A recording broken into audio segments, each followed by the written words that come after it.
का हो बउआ राजन, अब बुझा रहल बा, मजा आवता है। अब कौन बिल में छुप गईल, बड़ा जातिवाद करत रह, बड़ा जातिवाद।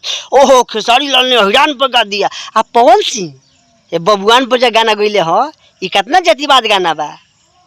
अब तहरा लोग के हवा टाइट कर, अकेला शेर इकलौता शेर है जिसका नाम है जम्मी जहरीला, सबका करेक्टर ढीला कर देगा। सुधर जाओ आप लोग, सुधर जाओ।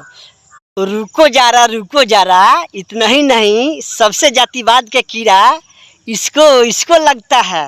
ये है राजन सिंह मुकुट कुकुर सिंह। कहो बबुआ शुभम, हवा टाइट हो गए, हवा टाइट हो गई नू, एकरे नाम है जमी जहरीला। जहर तारा के पिया दी पिया।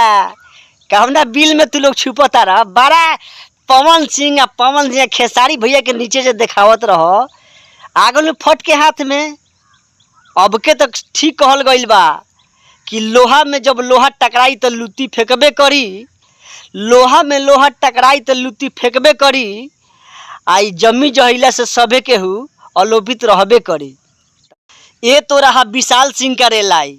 और विशाल सिंह किस बिल में चूहे में घुस गए, बोले थे कि बस 2 दिन के समय दीजिए, मैं अभी दिल्ली में हूँ और दिल्ली से मैं मुंबई जा रहा हूँ, फिर वीडियो बनाऊँगा, इसको ऐसी तैसी करूँगा।